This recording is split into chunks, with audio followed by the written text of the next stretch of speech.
everybody, my name is Mars. You can call me MG if you would like.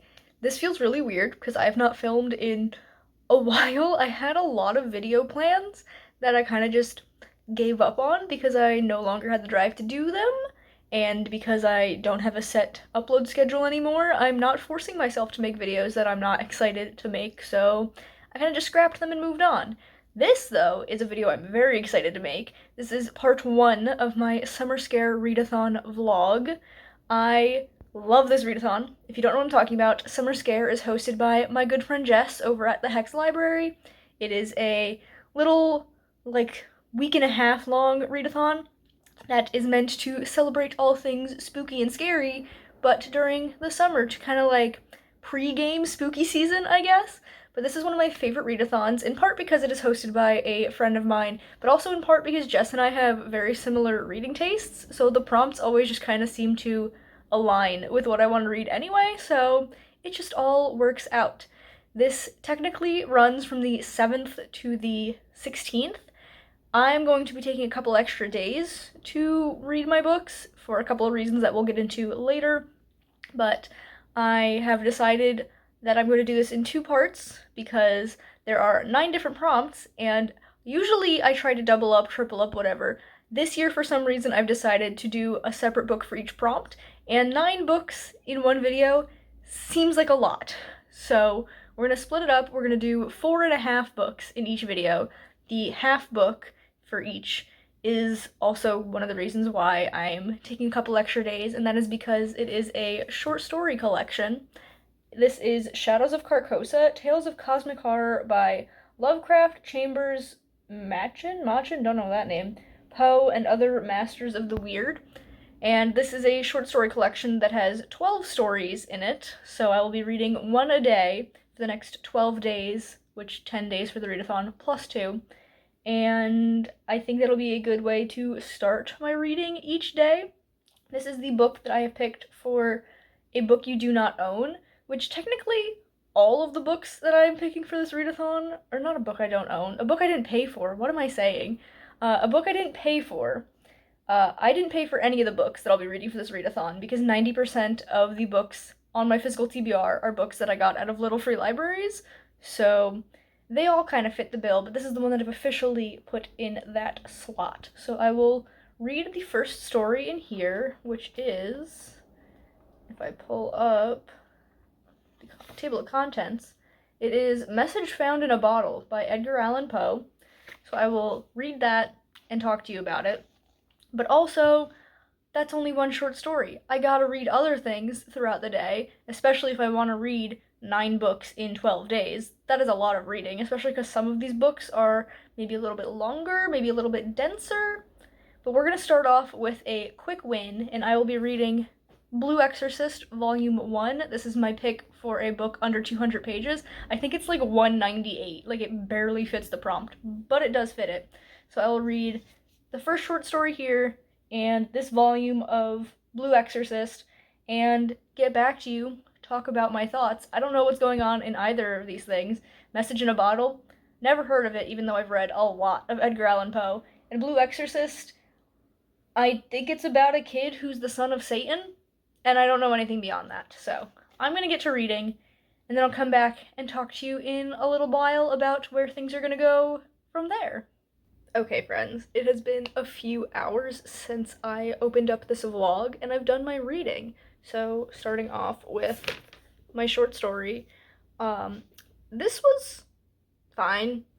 It follows a man who is on a boat, and then a big storm comes, and he's one of the only survivors.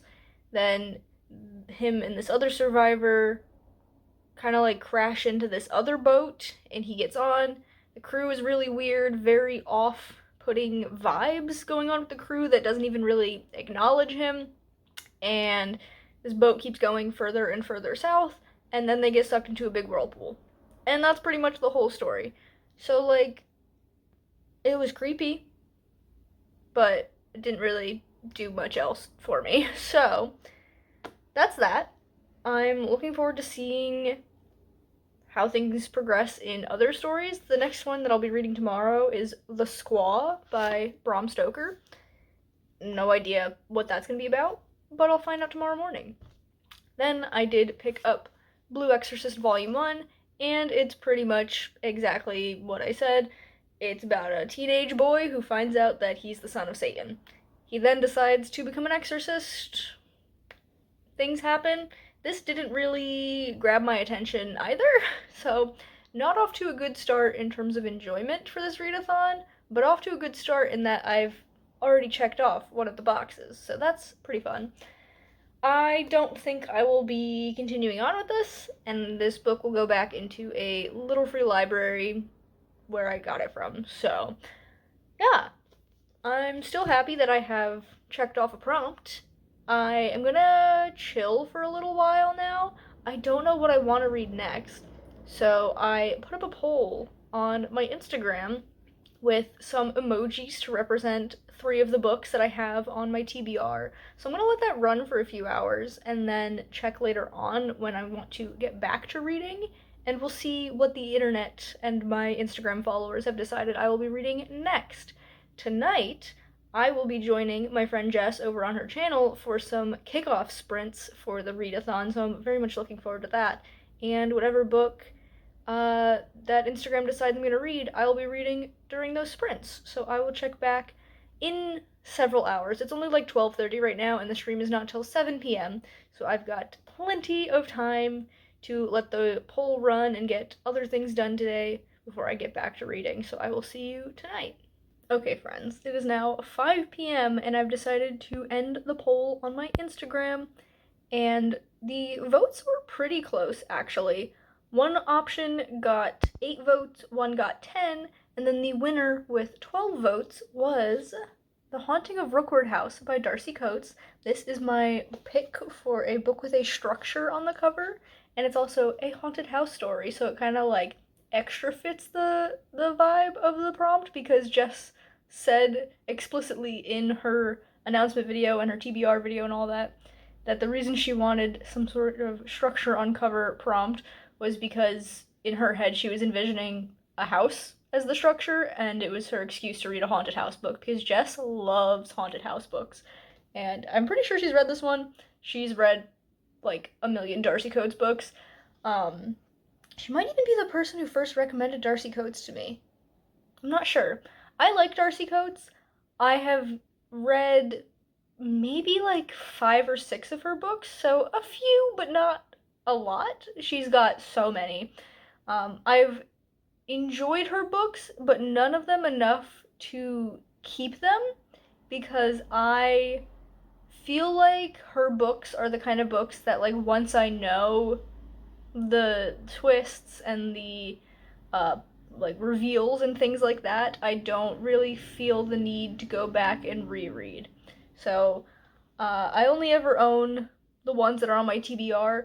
I'm open to keeping them in the future, but I haven't yet found one that I really want to like keep and reread in the future. I've got this one on my physical TBR right now, and I also have Parasite, which I'm very excited to read. That is a sci-fi about like aliens that like take the shape of people, or they like are, I'm assuming, parasitic, and they like control the host body so you can't tell if it's really them or not.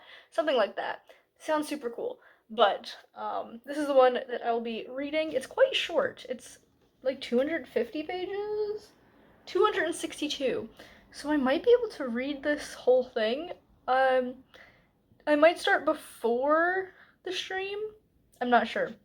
My boyfriend is on his way home with pizza for dinner quite shortly, and then I will vibe for a little bit before the stream starts at 7, so if I end up picking this up and getting started on it, I won't be mad, but then I will obviously continue to read it during the stream.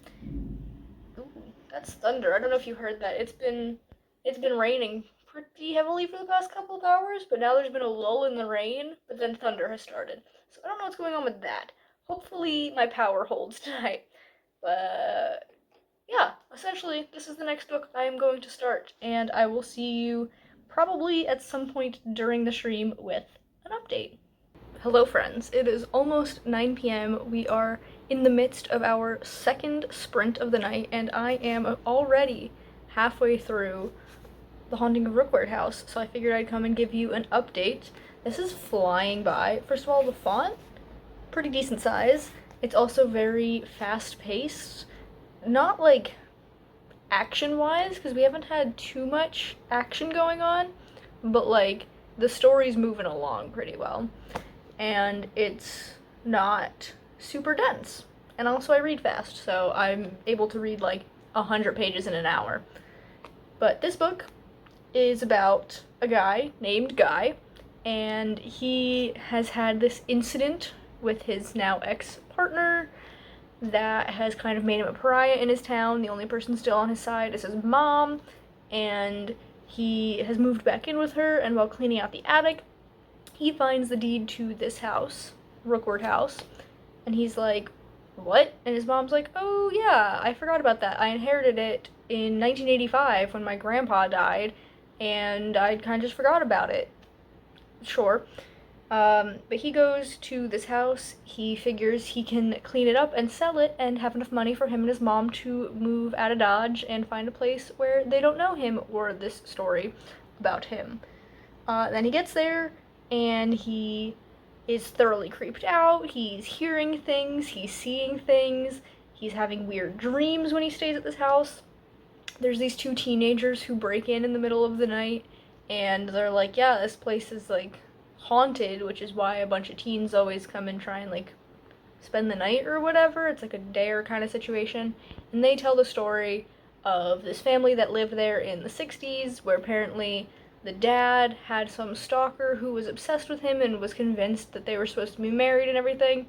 And so the family had moved to this abandoned house to try to get away from her, but she followed them and was tormenting them and then eventually murdered them all and herself. Gross. Awful. We do get a few POV chapters of the father in the 60s, but not very many. I think we've only had like 3 so far. But I have noticed a discrepancy with the years.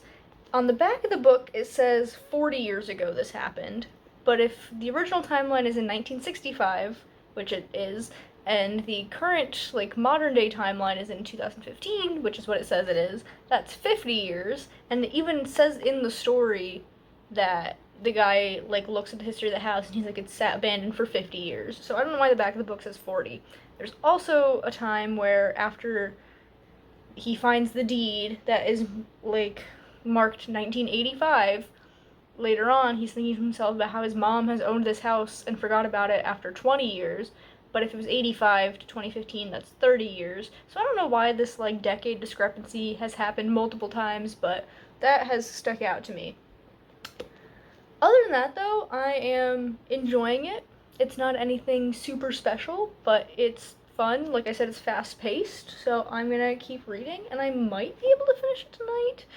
I am not sure. I still do my journaling tonight, but also I don't work until 5 p.m. tomorrow, so I might just do my daily journaling for today, tomorrow morning, so that I can focus on reading this during sprints, because I'm probably going to go to bed pretty shortly after the sprints are done, because I am usually done with screens at like 9 to 9:30, and then I sit in bed and go to sleep between 10 and 10:30. I'll do some reading in bed, but I'm going to be on screens longer because of the stream.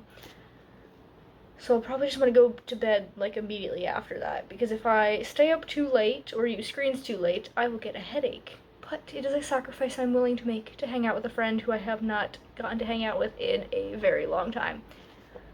So yeah, I guess I'm gonna get back to this, and I'll see you when it's finished. Okay, I only have a few minutes before this sprint ends, before I have to like get back on camera and talk. But that should be just enough time to tell you that I finished The Haunting of Rookwood House. It was fine.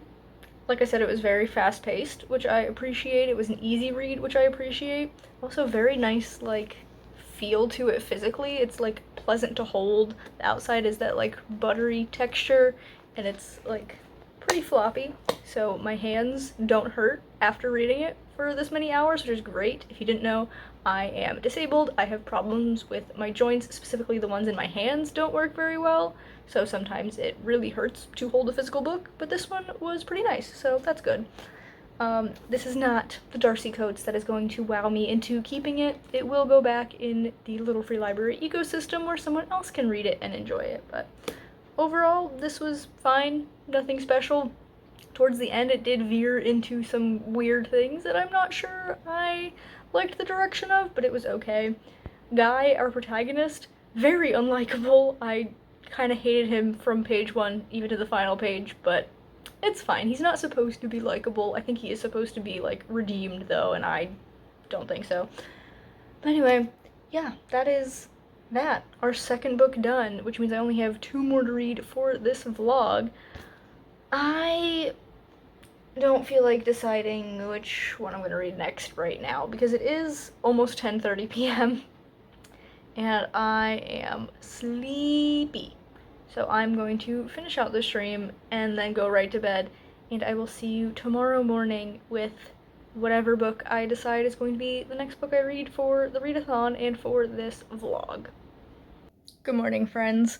I have read my short story for the day, which I will not say the name of because I've learned that the word in the title is actually a slur for Native American people. We're not going to do that here, but the story is basically about this couple on vacation, and they meet this guy that they're kind of hanging out with while on vacation, and this guy kills a cat on accident, or a kitten really, but then the mother cat is obviously very upset at having witnessed this man accidentally kill her child. So this cat is like following them around, which makes the narrator and his wife very uneasy, but the guy who like accidentally killed the cat is like just laughing it off, joking about it.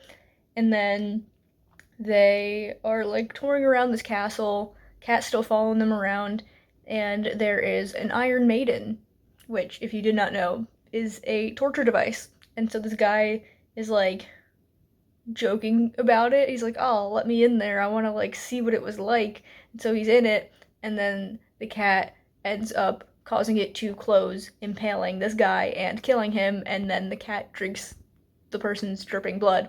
And then the narrator kills the cat.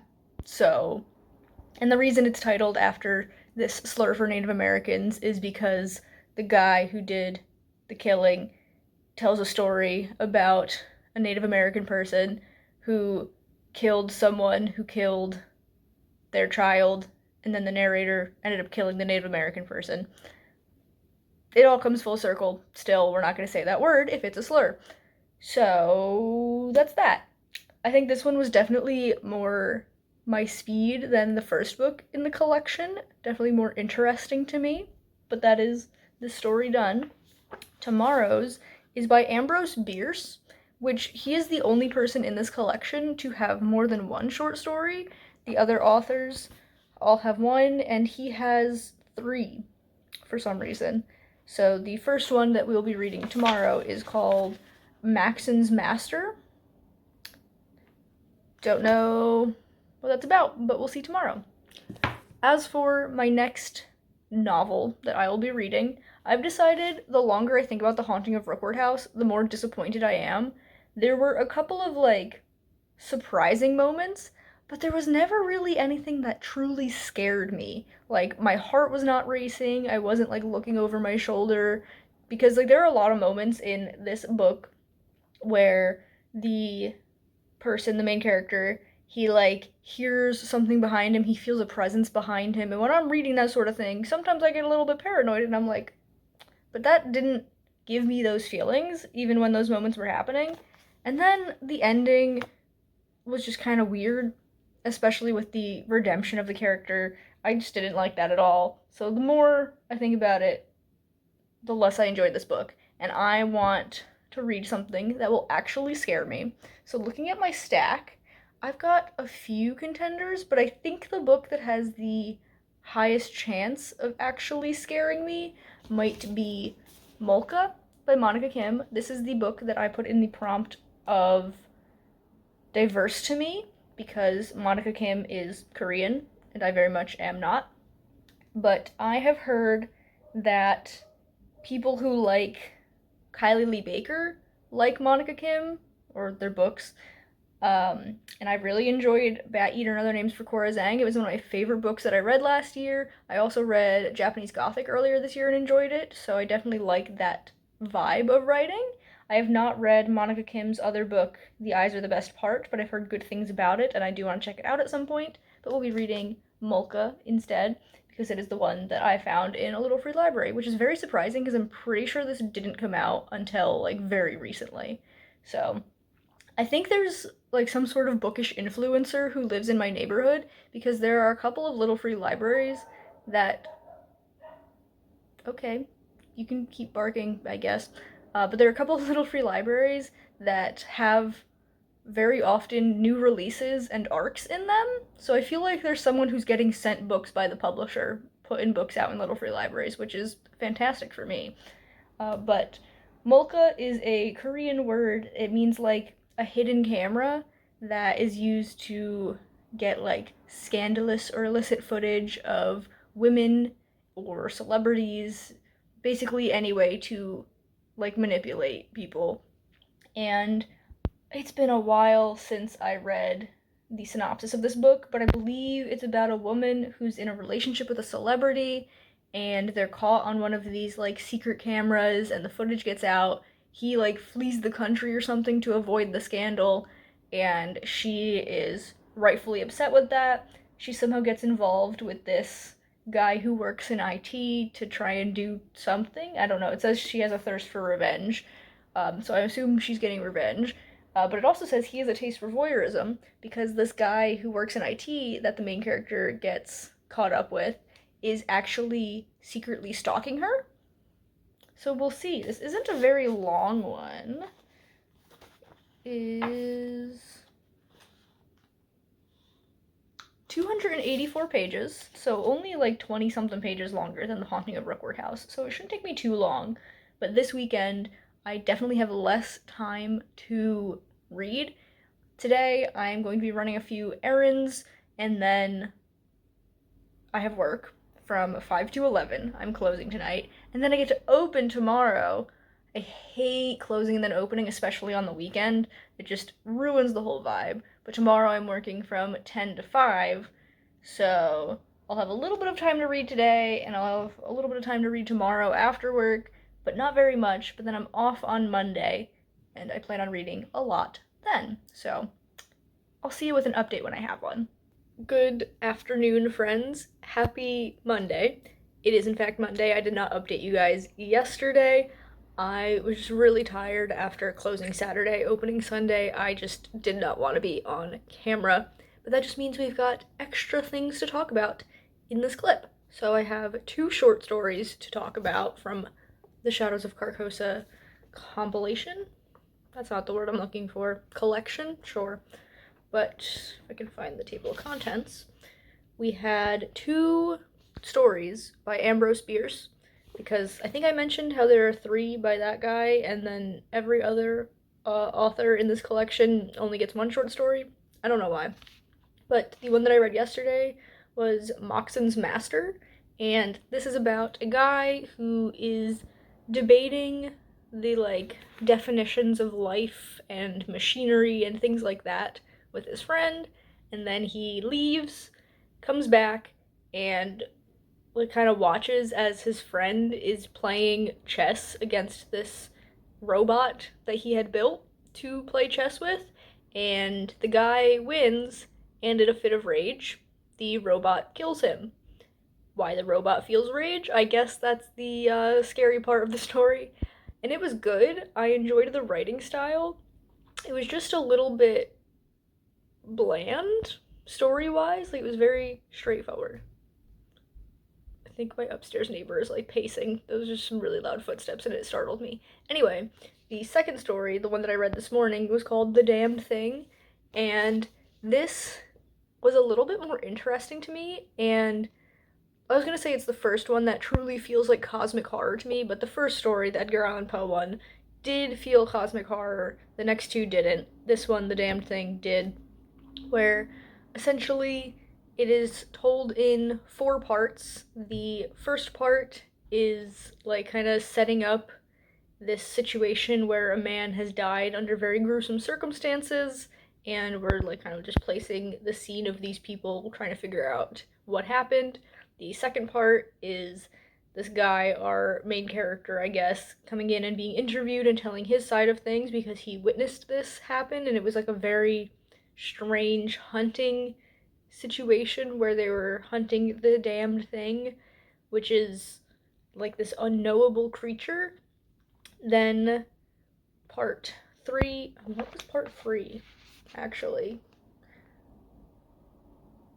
Oh, part three is kind of like the aftermath of him telling the story and people reacting and like not believing it. And then part four is an excerpt from the journal of the man who was killed describing the damned thing, which is essentially this like being that is colors similar to how there are sounds out of human hearing range. So the guy who got killed in his journal is like, there are sounds that other animals can hear that we can't hear. So obviously that means there's colors that some things can see but humans can't see, and I think this creature is that sort of thing. Like it's kind of invisible, but at the same time it blots out other things. Like when he's looking at the sky, he can't see the stars behind it, but he can still see the color of the sky. And the guy who witnessed this man dying says that there were times when he couldn't see his friend's body being torn apart, but he could still see like the forest behind them. So like that's really fascinating. I really enjoyed that. And then the story ends with the official coroner's report being that it was a really weird mountain lion accident. So I did really enjoy that one. I think that was my favorite one so far, and I'm excited for tomorrow's short story, which is also by this Andrew Bierce guy, and it is called An Inhabitant of Carcosa, which, Shadows of Carcosa, this one I believe is a, like, specifically Cthulhu type story. So we'll see how that goes. I have been looking up audiobooks for these past couple of stories on YouTube because they're all like really old, probably public domain, and there's like dozens of videos on YouTube of people reading these stories. So I've been listening to it while reading, and that's been very enjoyable. And I like that it's been like a different account for each one. I've done that for the last three stories. I didn't do it for the first one. I guess I could go back and find one, but I don't know if I care to do that. Yeah, that's been a pretty nice addition. So still chugging along with this and having a good time. Then I ended up finishing Molka, so I didn't give you any updates midway on this book, but I did read it and I did enjoy it. It was a very fast read for me, like it was a compulsive read. I wanted to keep going, and I was very pleasantly surprised by the POV situation. I thought it was just going to be Dahye's POV. Dahye is our female main character, but we actually start off with Jun Young, who is the creepy IT guy. And I was also wrong in my like summary of what I thought this book was. She doesn't like team up with him or anything. Their paths just kind of cross momentarily, and he becomes like obsessed with her. Anyway, I thought this was a very fascinating read.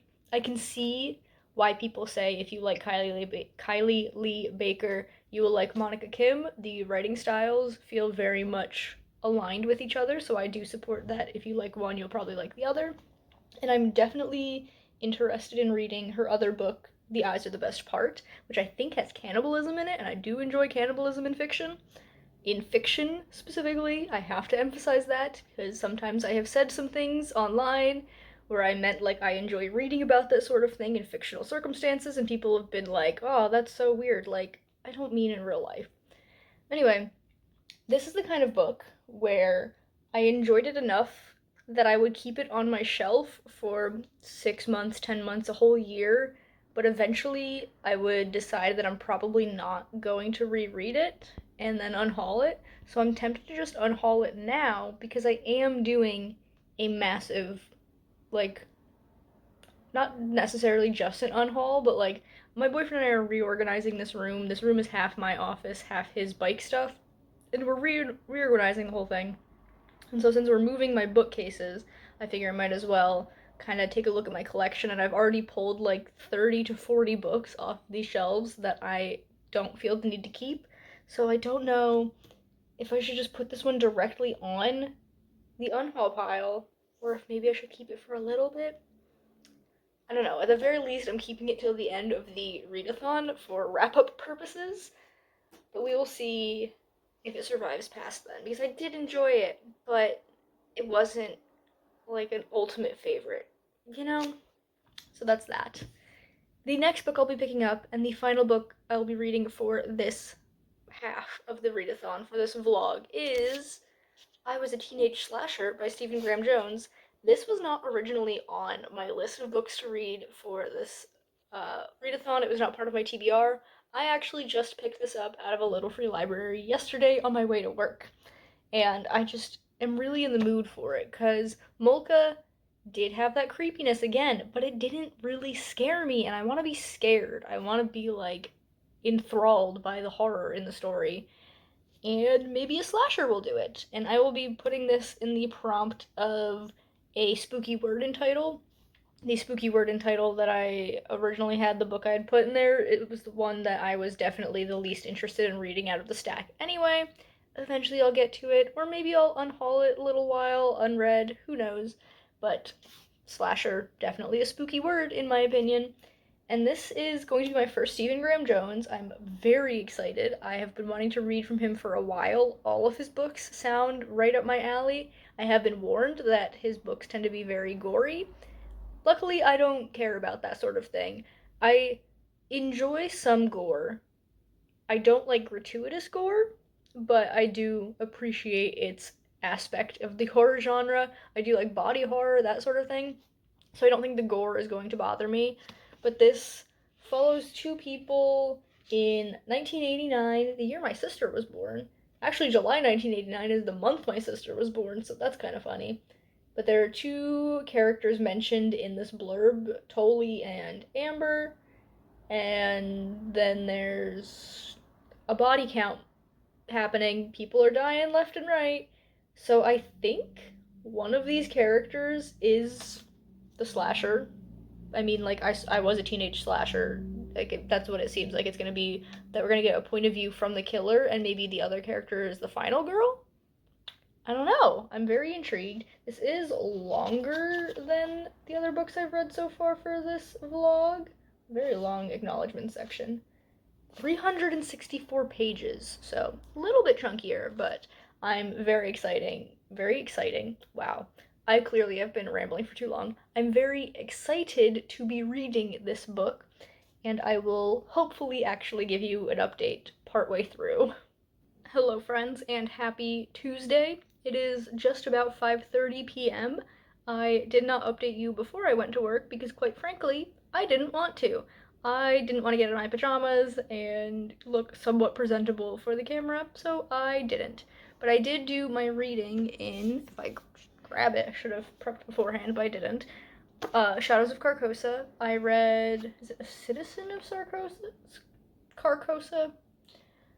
As you can see, work has had me frazzled. I'm still in a lot of pain, and I tried to find someone to cover, and I got left on red. And that sucks, but it's fine. I survived. An inhabitant of Carcosa is what the story I read this morning is called. And it was fine. It was a little bit boring. It is about this man who wakes up in a really weird forest, and he has no memory of how he got there. The last thing he does remember was being sick in bed with a fever. So he is convinced that he, like, was sleepwalking and ended up in this weird place. There's a guy dressed very strangely that he tries to talk to, and the guy just completely ignores him, moves on. And then he comes to this giant tree that's roots are growing around gravestones, and he sits down and looks at the gravestone beside him, and it has his name, birthday, and the date of when he had the fever, presumably his death day. And he concludes that he is somehow, as a ghost, in the future, in the, like, overgrown ruins of this great city that he once called home, Carcosa. So yeah, that's pretty much it. It wasn't anything special. I did mistakenly think this had to do with Cthulhu. I don't know why, because it's not even by the same guy. Not that it has to be, because Cthulhu, I like 99% sure is in the public domain. Like lots of writers have written Cthulhu mythos before. Um, but yeah, it was okay. Not my favorite of the collection so far, but also not my least favorite. So there's that. Then I started last night. I was a teenage slasher, and I ultimately have decided I'm going to DNF it. I okay, first let's see how far I got. I managed to get 76 pages, which is 1.5 chapters. The first chapter is like 61 pages long. That's insane. That should be illegal. I hate that so much. I am a short chapter kind of person, so that was not fun. But I truly do think this story, like the premise itself and the plot, could work for me. It's very campy horror slasher. Um, I did read some spoilery blog reviews of it, and I truly think if it was written differently, the story would have been perfect for me. But the way it was written was so insufferable. I hated every second of it. The narrator is the teenage slasher in question, and he's writing this years and years after the summer he was a slasher, and he is writing it for Amber, who was in fact his final girl, but also his best friend, and it's like explaining his side of everything, even though she was there and knows, so that's weird. Basically, the premise is that this guy Tolly, his name Tolly, yeah, he has a severe peanut allergy, and he is at a party one day and he like annoys some people, so they prank him by um making him a drink that has peanuts in it, so he has an allergic reaction, and that somehow triggers this like change in him to start killing a little bit against his will, but also like he has this urge to start killing, and so he does. Um, and at this party, they also witness this revenant of this guy that they knew once who had gotten killed in an accident. They witness him kill the people responsible for that accident that killed him. So we've got this like very campy kind of like turning tropes on their head style of slasher that I think was really cool, but I just could not keep reading.